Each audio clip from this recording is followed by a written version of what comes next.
So first of all, I thank the organization of this amazing conference. I was here last year as well, and I found it extremely interesting.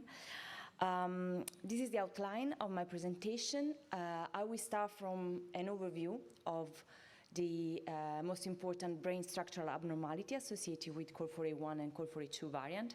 I think that's very important when describing epilepsy in COL4A1 and COL4A2 conditions.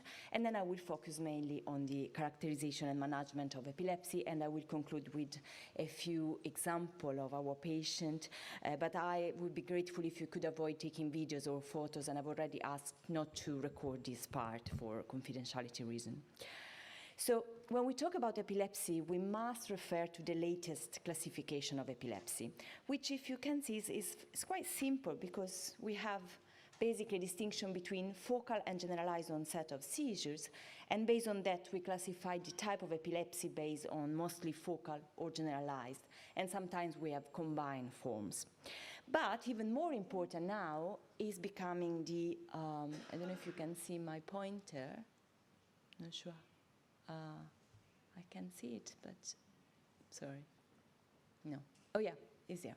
So the etiology is becoming more and more important. And actually, with COL4A1 and COL4A2, we have a scenario where both genetic and structural etiology play a role, and this role is quite interconnected, and we'll see why.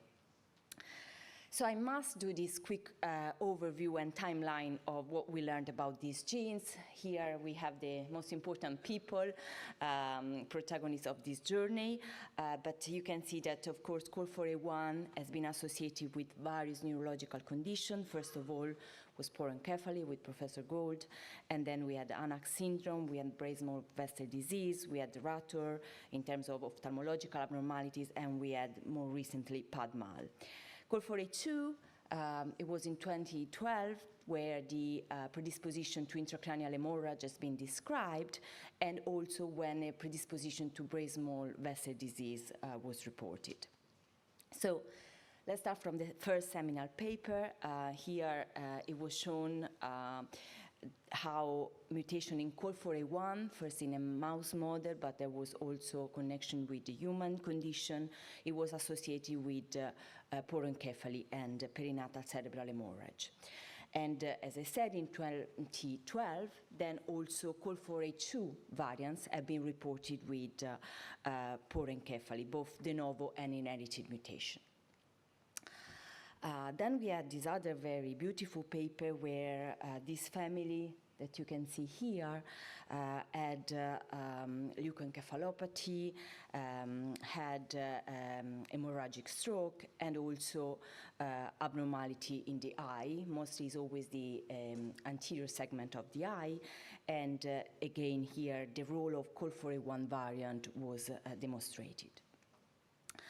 I think this also work is very interesting because it nicely describes, again, starting with one family where all the COL4A1 variant carriers had this combination of malformation of the anterior eye segment, but also white matter abnormalities, so leukoencephalopathy, and also microcephaly. So these were the common abnormalities shared by these individuals. But then, even within the same family and with the same COL4A1 variant, there was heterogeneous clinical presentation, which is a common feature really in our patients.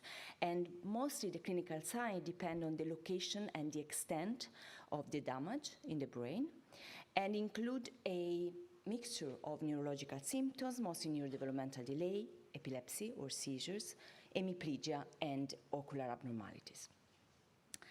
And then just to conclude the possible brain structural alteration, we have the Anach syndrome. Here is not the small vessel, but are the vessel of larger caliber, so medium and large caliber.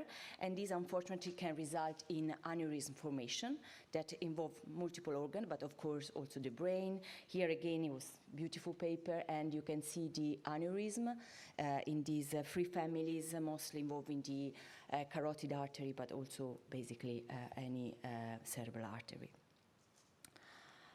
And One of the most recent phenotype, PADMAL, even more interesting. This is one variant, recurrent variant, where the neurological problem is the basically again white matter abnormality and microangiopathy, but also the specific involvement on the pons, where we have these lacunar infarcts that we find is well showed in these images, where we see these three individuals with variable severity in terms of white matter disease. You can see the bottom individual where it's more extensive, the white matter abnormalities, but they all had this pons infarct. And unfortunately, the clinical correlate here is mostly the progressive multi-infarct dementia. And of course, again, there is this close association in terms of extent of brain damage and clinical correlate. I also think important is this more recent study. This is a UK-based population study where they focus on monogenic stroke, and you can see how COL4A1 and COL4A2 emerge as a significant risk factor for intracerebral hemorrhage. So this was widely confirmed in this large study, including, I think, up to 500,000 individuals. And I think here the take-home message is very important, because we know that carriers of this variant are at risk of hemorrhages, and therefore the control of all cardiovascular risk factor is essential in the clinical management. And before talking about epilepsy, of course, I need to explain the possibility also of cortical malformation. This is unfortunately another common feature in terms of brain abnormality. Again, a wide spectrum of malformation, and is closely related to the vascular damage, because in the prenatal period, of course, this sufferance of the brain vessel can lead to development of migration disorder. So the neurons do not follow the standard pathway they should to properly organize the brain structure. And so this is an overview of some of the most common, although rare, malformation. For example, at the top panel, you can see a case of schizencephaly, which is when you have a cleft in the brain. So you have a communication between the pia meningeal surface and the lateral ventricle. And usually, overlying the cleft, the cortex is abnormal, is polymicrogyria, so it means small gyri, not well formed. And then we have another relatively common malformation, which we see in patients with COL4A1, COL4A2 variants, which is nodular periventricular heterotopia. So in that case, the neurons get stuck close to the ventricle. They don't migrate to the cortex. And again, unfortunately, it's a common cause of epilepsy, as we will see.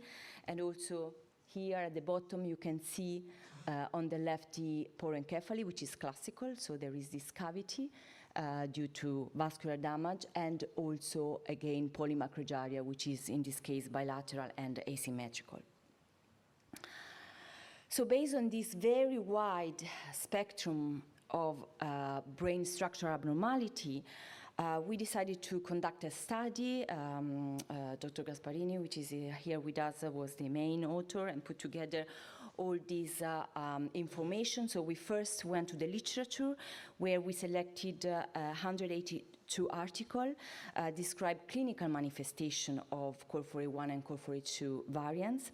We included only pathogenic, likely pathogenic, or variant of uncertain significance, but the hot ones, so the one with most likely potentially associated with disease. But of course, now we will only focus on the neurological and then on the epilepsy spectrum.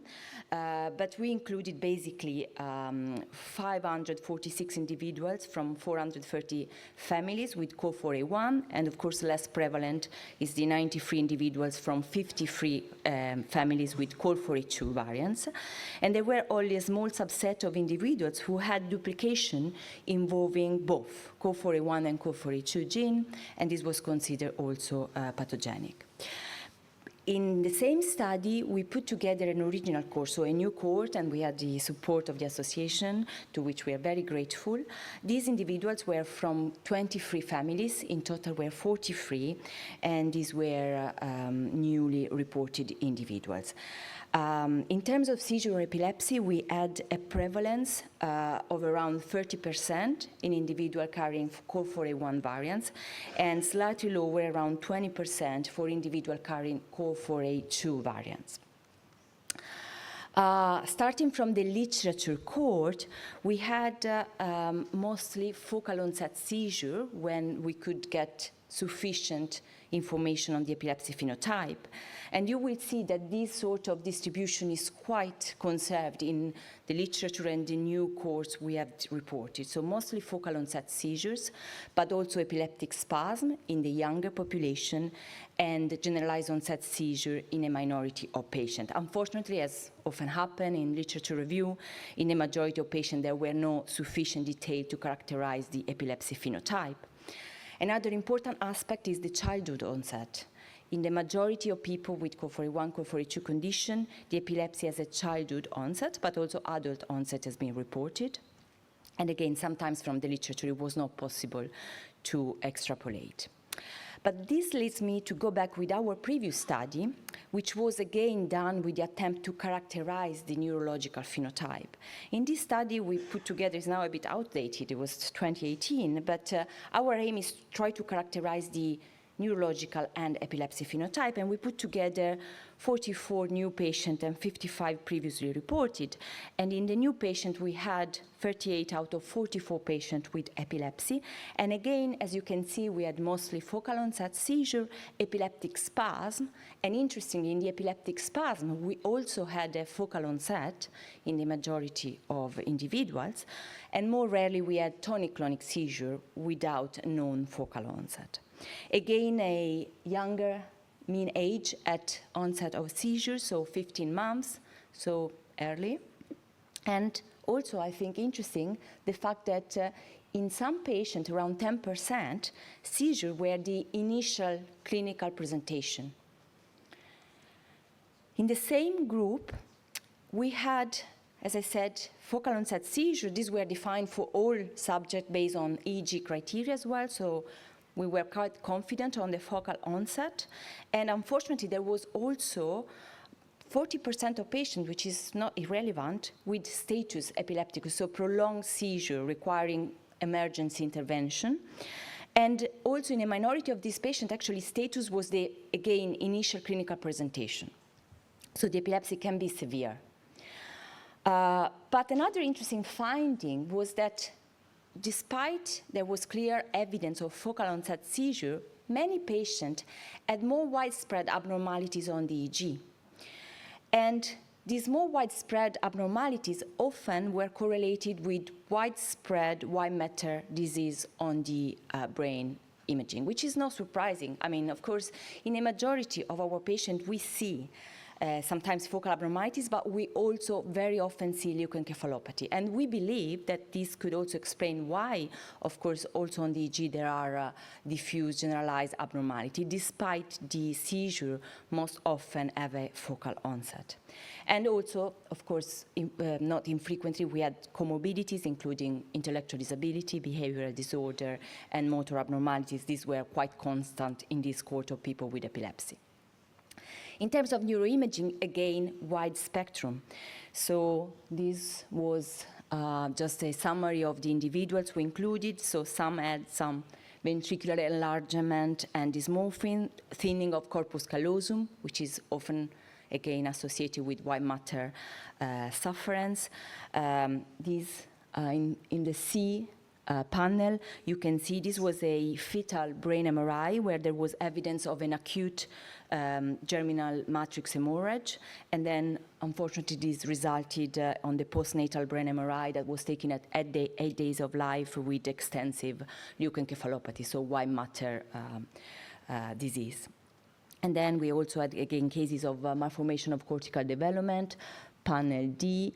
So you can see here extensive porencephaly with the schizoencephalic cleft and polymacrogyria, as these are often associated, and again porencephaly here. So these, I think, well summarize the spectrum of structural abnormalities that were associated with the epilepsy phenotype. We did not find any specific genotype-phenotype correlation. So we did not find specific type of epilepsy associated with the location of the variant across the gene, nor with the type of mutation, for example, missense versus frame shift or truncating, and also nor with the COL4A1 or COL4A2 involvement. At least these did not emerge yet. What I find quite interesting in this initial cohort we describe is that we found a generational gradient of disease severity, which is often the case in most of the patients we see. What does that mean? It means that, for example, this family that we still see in our center, basically, it all started with the first generation, where you can see that basically this person did not have any clinical sign, only had some minor sign of white matter, these very focal white matter abnormalities. Then this person had two siblings, both inherited the variant, two children, both inherited the variants. One had no clinical sign. The other one had focal epilepsy associated with mild intellectual disability and a normal neurological examination. Unfortunately, the person with no clinical sign had two children and both carried the variant, and that's when we made a diagnosis, unfortunately, because both of these children on the third generation had a more severe phenotype. So one had severe neurodevelopmental delay with multifocal epileptiform discharges associated with quite severe epilepsy, and had also a prenatal hemorrhage, evidence also from the prenatal MRI. And then the other sibling also had severe intellectual disability with neurodevelopmental delay, not epilepsy yet, but of course is a risk of developing epilepsy as clearly polymicrogyria, and also quite extensive white matter disease. Now going back to the most recent study, again, even here we had an original cohort and the findings are pretty much overlapping. So again, in this new cohort, we had childhood onset epilepsy. We had mostly focal onset seizure, but also epileptic spasm and more rarely generalized onset seizure. We have again a wide spectrum of neuroimaging abnormalities. We have also a wide spectrum of EEG abnormalities, mostly focal abnormalities, but also more widespread. And in the case where we have a infantile onset, we also often see West syndrome. West syndrome has been reported by us, but also has been reported in other small reports. West syndrome is an epilepsy syndrome where we have epileptic spasm, usually with onset within the first year of life, around 6 months of age. And also we had a very chaotic EEG background, very disorganized, and that unfortunately correlates with the neurodevelopmental delay. And so I think it's useful to go into this report by a Chinese group. They reported 5 children with West syndrome and COL4A1 variants. It's a quite concise report, but I think it gives the idea. So you can see on the EEG of these three children, they all had hypsarrhythmia, so very chaotic background activity, disorganized, 3 different COL4A1 variants, and quite constant pattern on the brain MRI, where we see white matter disease and also white matter loss here, because you see the ventricles are quite enlarged. And they report the basically outcome of these children, often microcephaly, often comorbidities, motor abnormalities, that often happens. But now, let's focus on the treatment, because this is, of course, the next main focus of this presentation. So for epileptic spasm, we have 2 mainstream, let's say, treatment, which are vigabatrin and ACTH, which is a steroid treatment. So in the majority of cases, these 2 standard treatments do not work. And it was interesting to note that one of these patients did not respond to the pharmacological treatment, but did have a functional hemispherectomy, and that was successful to treat the epilepsy. In fact, apparently became seizure-free after the functional hemispherectomy.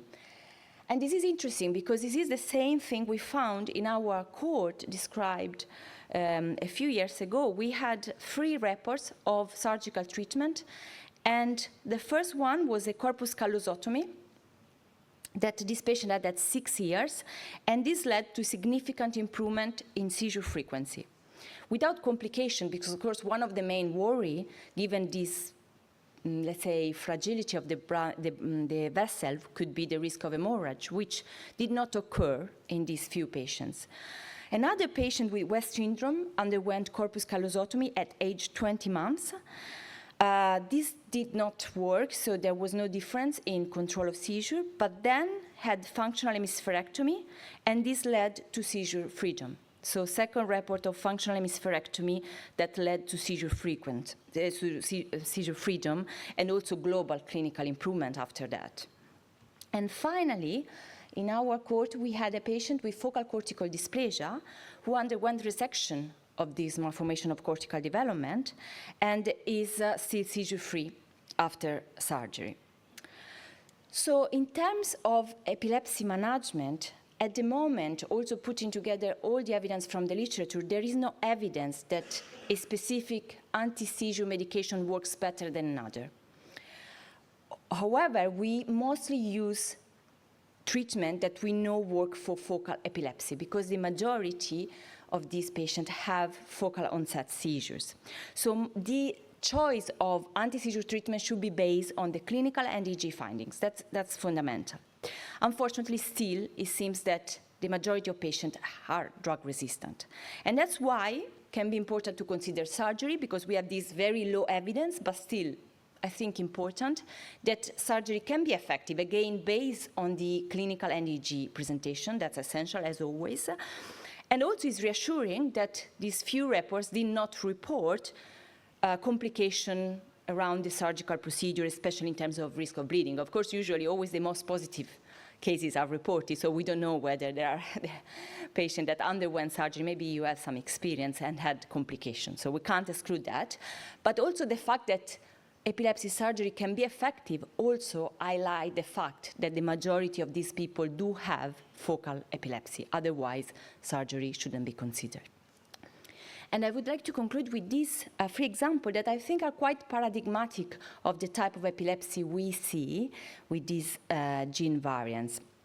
And again, I would be grateful if you avoid taking pictures or videos of this case example. So this is a young patient we look after. He's currently 3-year-old. He has this missense COL4A1 variant. He had, at the onset, developmental delay, epileptic spasm, and focal seizure, quite severe epilepsy presentation. As you can see on the brain MRI, let's see, no, this is the one that doesn't work, okay, but I think it's quite clear. There is not much to see other than this important left hemisphere atrophy with white matter loss and this asymmetric ventricle. In addition, he has microphthalmia, bilateral congenital cataracts, and glaucoma on the left eye.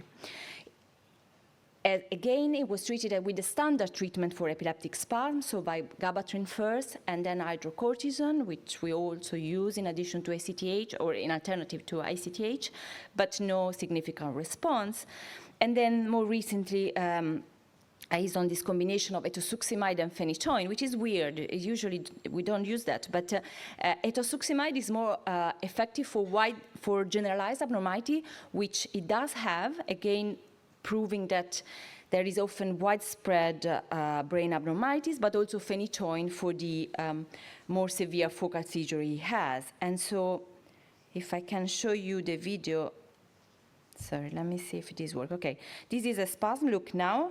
Okay, yeah, very brief, an epileptic spasm, and you see the big abnormality, and then let's see if I can show it again. Here is the spasm, and you see the large potential, and then there is the suppression of the activity after the spasm.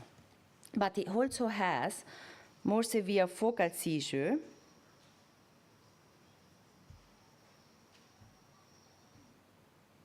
See? Here it starts from the left hemisphere, which is consistent where he had the most severe abnormality, had stiffness of the right upper limb, eye and head deviation to the left, so consistent with the left focal onset, mostly frontal.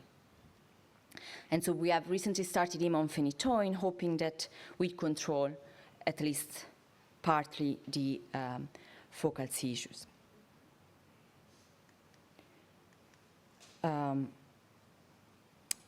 Another case example is now 10-year-old. This is more positive outcome because similar onset In this case, again, COL4A1 missense mutation, similar onset with a developmental delay, epileptic spasm, and focal seizure at presentation.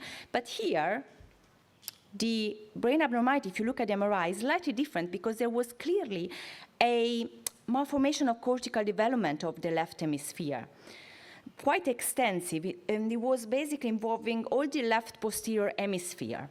It was a mixture of classic but also clearly malformative, and we already thought this could be a focal cortical dysplasia type 1A, which is when there are abnormality in the cortical lamination, but there are no dysmorphic neurons.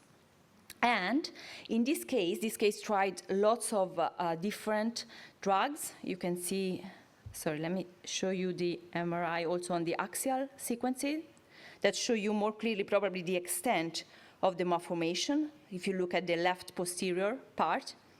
Okay, and this was the type of spasm he used to have, and he wouldn't respond to any medication. We do not have recording of the focal onset seizure. This seems a bit paradoxical localization, but clearly the spasms were coming from the left side and was even more clear when we recorded the focal seizure. And we decided at the age of 21 months to offer him a lobectomy. So we basically removed the area with the most obvious abnormality, and he became seizure-free. So this was really a success, and also in turn his development improved. Okay, last case is a female. This time is a COL4A2 variant. So she had a prenatal intraventricular hemorrhage, and you can see clearly from the MRI, the postnatal MRI, of course, the consequence of these. Please do not take photo of this, of the hemorrhage. And unfortunately, this also resulted in a drug-resistant focal epilepsy, with often also convulsive seizure, because of course, even if the onset is focal, then there is a risk of bilateral tonic-clonic seizure. She has also strabismus, she has an anemia, and she's currently on carbamazepine and clobazam, but with no full control of the seizure, just some improvement.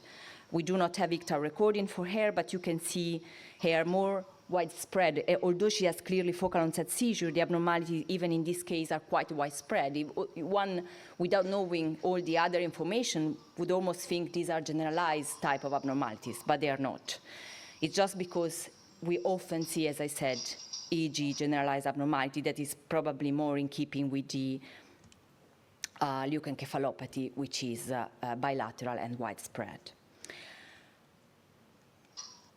So how can we conclude? Well, there is lots of food for thoughts, but what I would like to point out, and perhaps, of course, we may have some time for discussion, is that it's very important to make a diagnosis as soon as possible, as always in genetic condition. But we need to consider that, especially in the milder cases, because we saw the clear generational gradient, it may be challenging because sometimes you have just a new onset focal epilepsy and you may have no specific brain MRI feature. And they are often misdiagnosed with a early damage, especially in the adult cases. They think, oh, this has been perhaps a hypoxic ischemic damage at birth or an intrauterine infection. So when there is that doubt, I think is always, and actually we do it now in our center, when we think it may have been, or the imaging looks like intrauterine infection or hypoxic ischemic birth injury or post-traumatic, then we always also consider COL4A1, COL4A2 variant. We also, of course, another clue for the diagnosis is other organ involvement, because, for example, in most of the new cohort we reported, there was already, when we then did the multi-organ screening, we found multi-organ involvement, especially abnormality of the eye, but also of the kidney and the muscle as well. I already said it's typically focal onset seizure, but in the younger age, epileptic spasms are common. There is a wide spectrum of malformation of cortical development, which are present in around 30% of the population. The anatomo-electroclinical association is challenging. It's not always straightforward because it's not the classical type of focal epilepsy. It's not like we see an abnormality, the seizure come out from there. It's not like that, especially because, of course, the underlying brain damage is quite complex. But I think we can conclude that we should sequence for variants of COL4A1, COL4A2 when we have an epilepsy and an underlying brain structural abnormality. And unfortunately, at the moment, I don't think we have any robust evidence for specific pharmacological treatment for epilepsy associated with COL4A1, nor or COL4A2, nor drugs that we should avoid, because even valproate, we had quite a few people on valproate in our court, and they did not have any evidence of increased risk of bleeding, for example, of developing a low platelet count. So at least I think this is reassuring. And I thank all the team that have been involved in the work I presented. Thank you.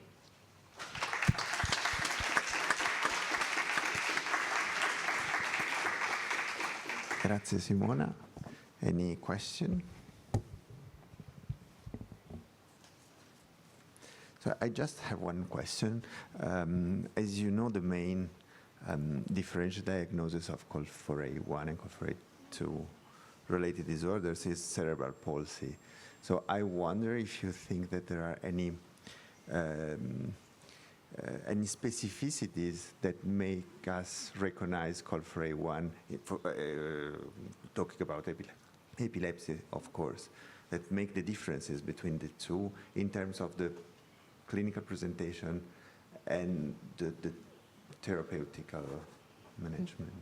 Thank you. Yes, this is an important point. So even in our different courts, there was a high predominance of motor abnormalities in association with the epilepsy phenotype. And I think that's definitely another clue to test and screen for the gene. We could not see any specific, let's say, type of motor abnormality in association. I think it's, again, because of the such heterogeneous damage we can see in these patients, I don't think there is, at least not in our experience, there is a specific pattern of cerebral palsy or motor involvement in association with epilepsy, or even without epilepsy, that is more suggestive for COL4A1 or COL4A2. I couldn't identify that.